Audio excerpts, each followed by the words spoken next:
Saludos estudiantes, profesores y familiares. Hoy nos volvemos a encontrar para seguir compartiendo saberes matemáticos.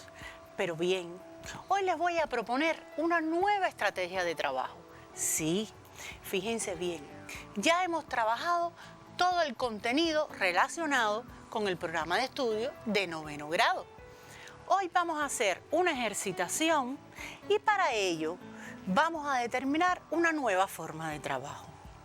Vamos todos a escuchar detenidamente las explicaciones que le vamos a ofrecer.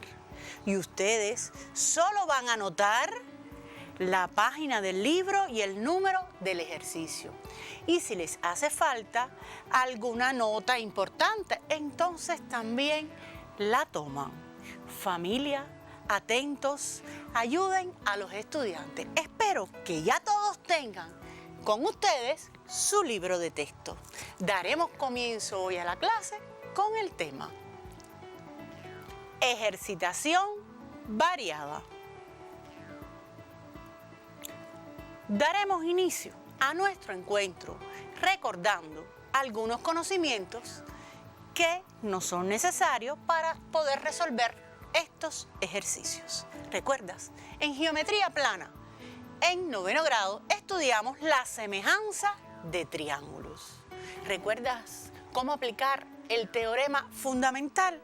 ¿Cuándo lo aplicas? Sí, debes tener siempre una recta que se trace paralela a uno de los lados del triángulo para entonces poder decir que el triángulo que se forma por esa recta y los lados que se determinan por la propia recta sobre el triángulo y el triángulo son semejantes. Observa, todo ese conocimiento lo tienes en la página 91 de tu libro de texto.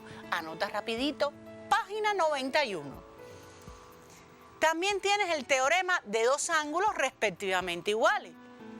Dos triángulos son semejantes cuando tienen solo dos ángulos respectivamente iguales. Esto te aparece en la página 93. Pero también existe otro teorema, aquel que relaciona dos lados respectivamente proporcionales y el ángulo comprendido igual. ¿Recuerdas cómo formar las proporciones? Sí, tienes entonces que aplicar otro teorema estudiado, el teorema de las transversales.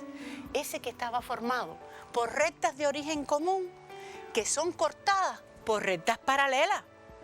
Sí, que tiene tres partes. ¿Te acuerdas bien? Eso lo tienes también en tu libro de texto. Puedes guiarte para entonces estudiar estos conocimientos si aún te queda alguna duda. También existe el teorema de los tres lados respectivamente proporcionales. Sigues aplicando entonces también el teorema de las transversales para formar las tres proporciones. Observa en tu diapositiva que están enmarcados los segmentos que son correspondientes, que están dados en cada triángulo que vas a probar que son semejantes, para entonces formar las proporciones y poder decir que los lados son respectivamente proporcionales. Vamos a dar inicio con el primer ejercicio, el ejercicio 19 de la página 142. Rapidito vamos a la página 142, guíate por la lámina, mira la figura, enseguida lo vas a encontrar. En él nos dicen que ABCD y AEFC son trapecios rectángulos de base ABCD para el primer trapecio y AC y EF para el segundo. Nos dicen además que E pertenece al segmento AB, que F pertenece al segmento BC, que el segmento EC es perpendicular al segmento AB y nos dan las longitudes del segmento AB y EB.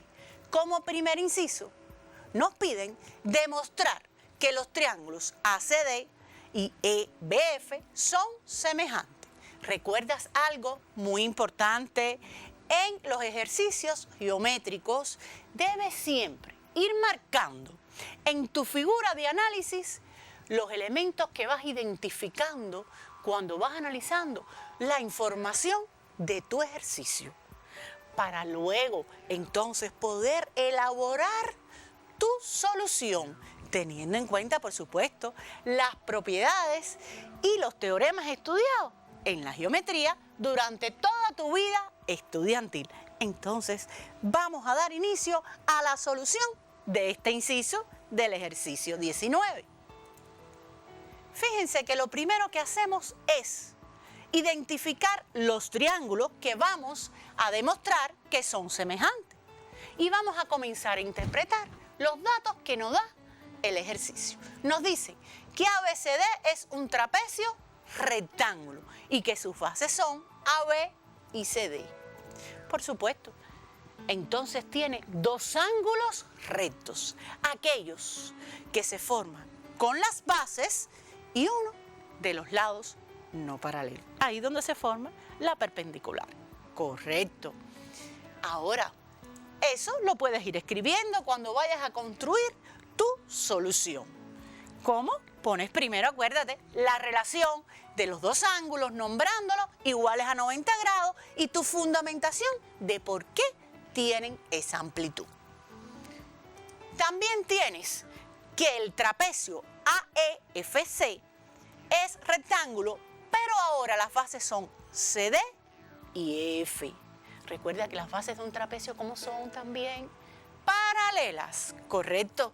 Entonces aquí, ¿quiénes serían los ángulos rectos? Muy bien, el ángulo ACF y el ángulo EFC. Vamos entonces a escribir de nuevo esta relación, luego su fundamentación, y entonces te has percatado. Dentro de nuestra figura ya tenemos 4 ángulos que tienen la misma amplitud. En este caso, 90 grados. Pero hay un detalle.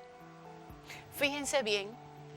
Tenemos un ángulo de esos que identificamos que pertenece al primer triángulo, al triángulo ADC, que es uno de los que va a ser semejante al otro. Pero tendríamos que encontrar entonces en el otro triángulo un ángulo que también fuera de 90 grados. Pero como somos buenos observadores, nos damos cuenta que existe un ángulo que es adyacente al ángulo EFC en el triángulo EFD, que también su amplitud va a ser de 90 grados. Podemos ir planteando esa relación con su fundamentación, ir sustituyendo y por supuesto ya sabemos que entonces tenemos ahora 4 ángulos con igual amplitud. Y por la propiedad que tú conoces de transitividad, entonces podemos identificar los dos ángulos que realmente son ángulos de los interiores de los triángulos que estoy demostrando que son semejantes. Ya tengo un par de ángulos. Como conozco 3 teoremas fundamentales, puedo pensar en encontrar otro ángulo o en buscar lados proporcionales. Si me ubico en esos triángulos específicamente y en los ángulos que encontré, puedo pensar entonces que pudiera formar lados proporcionales. Pero yo sé que siempre ustedes tratan primero de buscar si existe otro ángulo. Vamos a ver si esto sucede.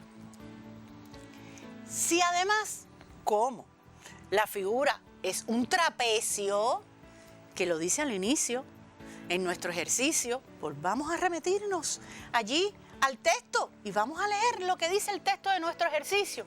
Y allí nos dicen que el trapecio es rectángulo, pero además por ser trapecio, sus bases son paralelas. Y si las bases son paralelas y además existe una recta que corta estas dos paralelas, rápidamente puedo pensar en ángulos entre paralelas, en la relación entre ángulos entre paralelas. Y como estoy pensando en que tienen que ser ángulos de igual amplitud, entonces rápidamente pienso en los alternos o los correspondientes entre paralelas. Busquémoslos entonces. Observemos, el ángulo DCA y el ángulo CAE son alternos entre paralelas. Podemos escribir la relación y su fundamentación. Pero es que también tenemos otras rectas paralelas, que son las bases del otro trapecio.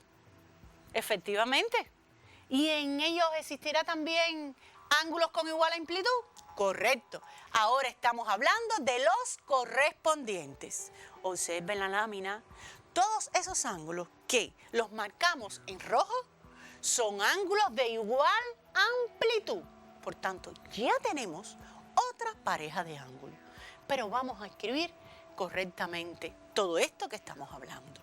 Por transitividad, lógico. Si teníamos un par de ángulos que eran iguales y eran alternos, y luego uno de esos alternos es igual a otro por correspondiente, entonces ellos tres son iguales por la propiedad de transitividad. ¿Te percataste? Ya tenemos dos pares de ángulos que son iguales en estos triángulos. Por tanto, ya podemos comenzar a escribir la demostración.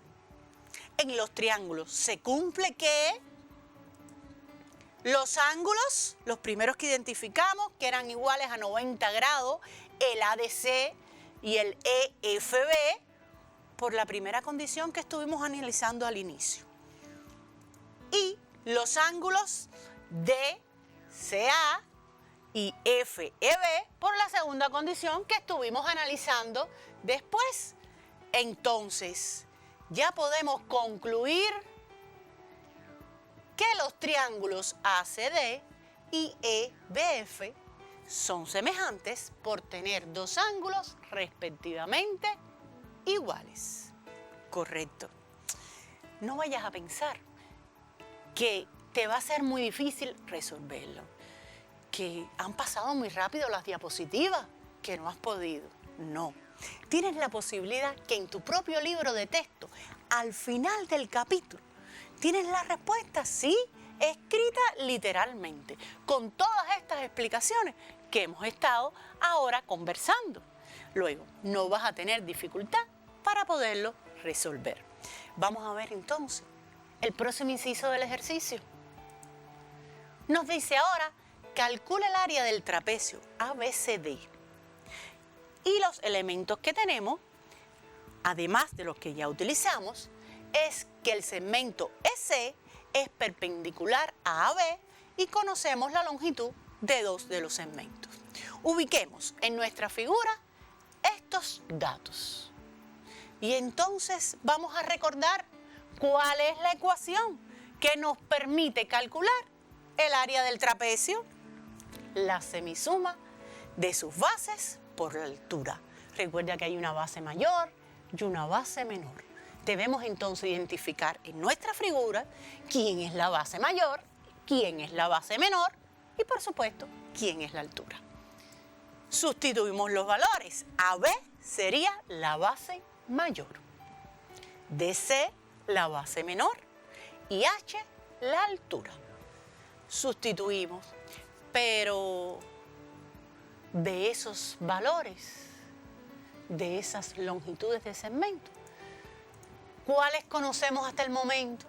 Solo conocemos que AB es 5 centímetros.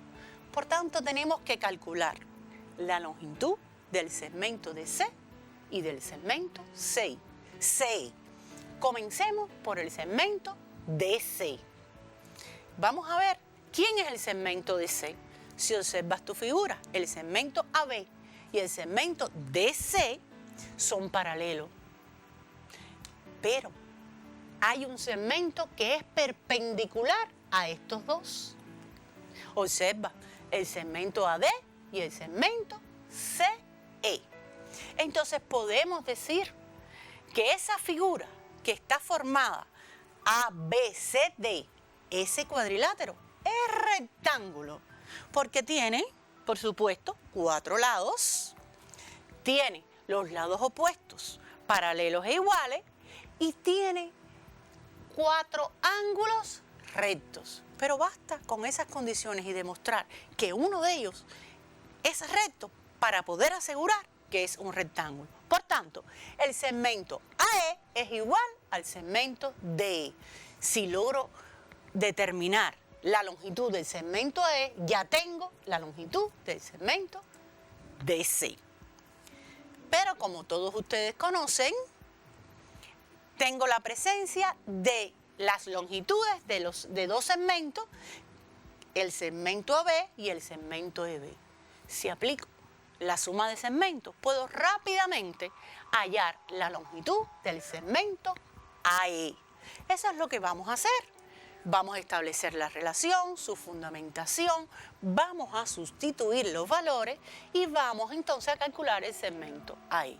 Pero como el segmento AE es igual al segmento de C, entonces el segmento de C, su valor es 4 centímetros. Quiere decir que ya en la ecuación del área del trapecio puedo también sustituir el valor del segmento de C. ¿Quién nos falta? Ah, la altura C. Correcto. Vamos entonces a buscar cómo calcular esa longitud. Muy bien. Si ustedes saben que es la altura de ese trapecio, pero son buenos observadores, se darán cuenta que también es la altura del triángulo ABC. Pero además que el ángulo C, o sea, el ángulo ACB, es de 90 grados porque antes lo habíamos determinado como ángulo del trapecio AEFC. Por tanto, estamos en presencia de tener que determinar la altura de un triángulo rectángulo. ¿Y qué propiedades conoces del triángulo rectángulo? ¿Qué teoremas conoces? Estudiaste en este grado el grupo de teoremas de los triángulos rectángulos, el grupo de teoremas de Pitágoras. Bien, ¿cuál vamos a utilizar? Debes percatarte entonces en tu figura que conoces el valor de 2 segmentos, la longitud de 2 segmentos. Pero observa bien, mira bien en tu lámina y en tu libro de texto. Esos 2 segmentos están determinados por la altura. ¿Qué teorema entonces vas a utilizar? ¿Recuerdas? Y vamos a aplicar uno de los teoremas del grupo de Pitágoras. ¿Cuál?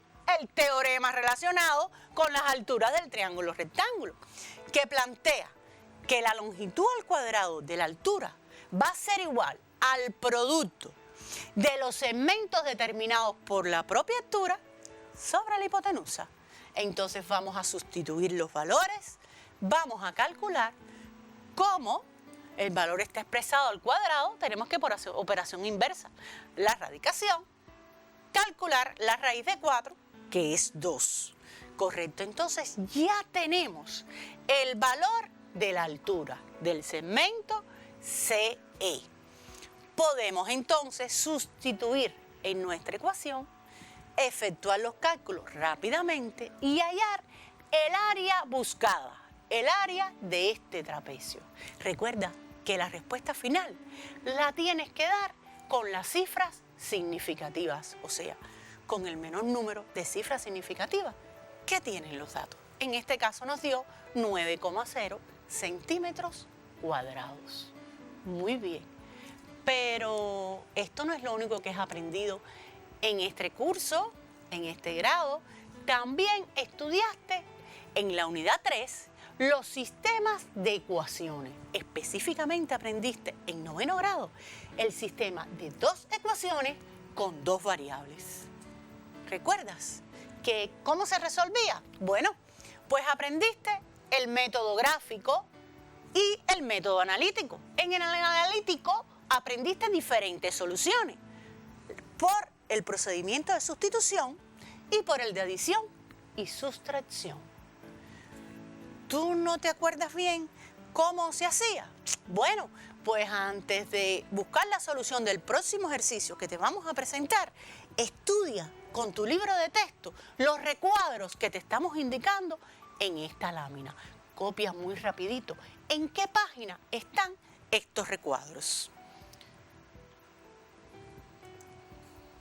Vamos a ver qué plantea el ejercicio.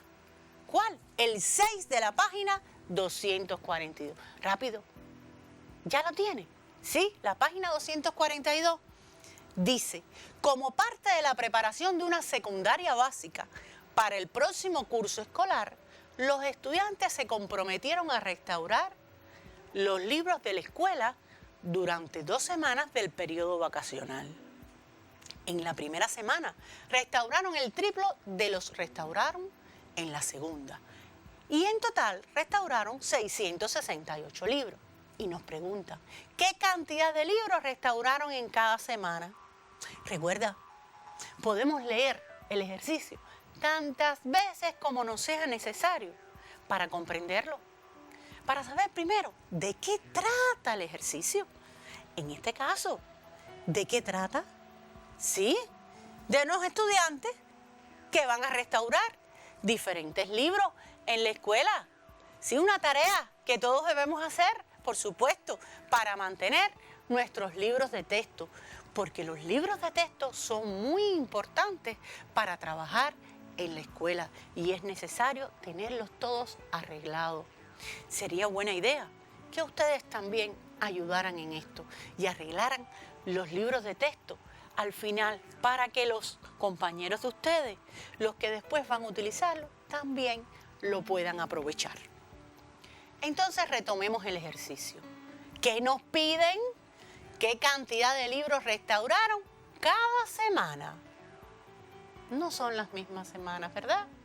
Son condiciones diferentes que nos dan una relación entre la cantidad de libros restaurados en una semana y en la otra, y el total de libros restaurados, ¿correcto? Entonces, puedes designar ya las variables. ¿Por qué digo las variables? Porque hay dos condiciones, son 2 semanas diferentes. Entonces, vamos a designar las variables a la primera semana, o sea, la cantidad de libros que se restauraron en la primera semana la vamos a designar por la variable X. Y a los restaurados en la segunda semana por la variable Y. Muy bien. Entonces vamos a traducir del lenguaje común al lenguaje algebraico las relaciones que nos plantean en nuestro ejercicio. Nos dicen que la primera semana restauraron el triplo de los que restauraron en la segunda. Me refiero a la cantidad de libros. Entonces, si X era la cantidad de la primera semana, entonces va a ser igual a 3 veces, al triplo, a multiplicar por 3, la cantidad de libros restaurados en la segunda semana. Pero también nos dicen que en total se restauraron 668. Adicionamos las dos cantidades y sería 668. Ya obtuvimos el sistema de ecuaciones.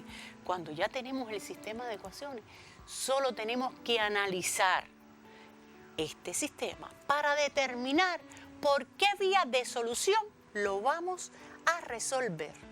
Siempre tenemos que pensar en la vía de solución más racional. Rápido, vamos a ver cómo lo podemos hacer. Por supuesto, por el método de sustitución, porque en la primera ecuación la variable X está despejada. Usted sustituye en la segunda ecuación y obtiene el valor de Y. Luego, cuando ya tiene el valor de Y, lo sustituye en la primera ecuación y obtiene el valor de X. Recuerda que esta respuesta también la tienes en tu libro de texto. Tienes después, antes de dar la respuesta literal, que comprobar, lo puedes hacer mentalmente, por supuesto. Tienes dos condiciones. Una es que la adición o el total era 668, o sea, usted va a adicionar las dos cantidades y le tiene que dar 668.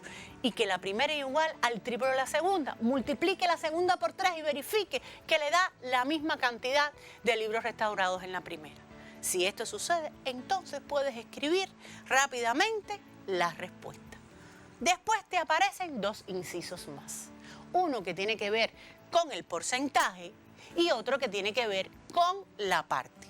Para el porcentaje no tienes problema. Recuerda que esto lo has trabajado durante toda tu vida estudiantil desde los últimos grados de la educación primaria. Vas a establecer las relaciones y vas a poder calcular el porciento. Vas a escribir su relación, su respuesta literal y tienes entonces un último inciso. Ese último inciso dice qué parte del total se restauró. Ahora es la parte.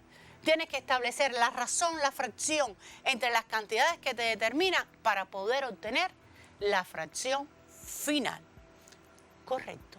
Como has podido apreciar, en esta clase ya hemos estado trabajando diferentes contenidos integrados del conocimientos que adquiriste en este grado que has ido adquiriendo. Pero yo te propongo que luego, con calma, te sientes con tu libro de texto a realizar el análisis de los ejercicios propuestos y tú mismo elabores tu propia solución. Miren, tengo una información muy importante que darle.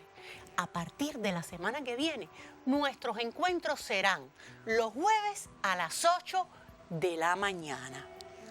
Entonces, les propongo que sigan como siempre, manteniendo las medidas de higiene que están indicadas. Lávense bien las manos, recuerden, durante 20 segundos. Miren, si alguien, mamá o papá, va a salir de la casa a buscar algo, no se olvide recordarle que tiene que tener el nasobuco puesto. ¿Tú has visto todos los spots de la televisión? Utilízalos y que te sean útiles. Entonces, esperando poder encontrarnos en el próximo encuentro, me despido de ustedes.